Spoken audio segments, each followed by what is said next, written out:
સ્વરોત્સવ, આપણી ભાષાનો યાદગાર મહોત્સવ.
હવે જેને મોજ આવી એ હાથ ઊંચા કરજો. હવે ફરજિયાત નથી. તમને મજા આવે તો મારા બાપ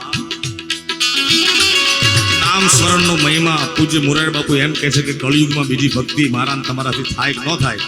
આપણે શું કરી શકીએ? આટલી વ્યસ્તતા, 1 મિનિટનો ટાઈમ નથી. કોઈને ફોનમાં પણ કહેતા હોય ને ત્યારે સંત મહાત્મા ચારણ મહાત્મા ઈશ્વરદાસજી કહે છે, નામ સમોવડ કો નહીં જપ તપ તીર્થ જોગ, નામે પાતક છૂટશે અને નામે નાશે રોગ. એટલે હવે જેને નામ સ્મરણ કરવું એ જ કરજો.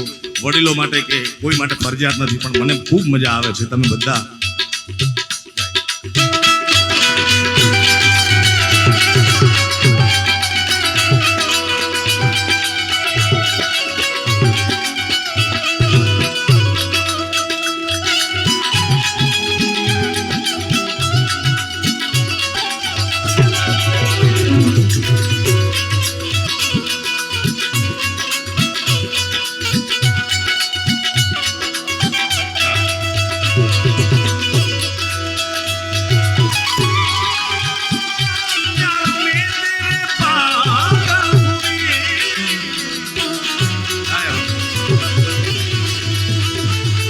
કેન્દ્રમાં પ્રેમ જ છે આજની રાત.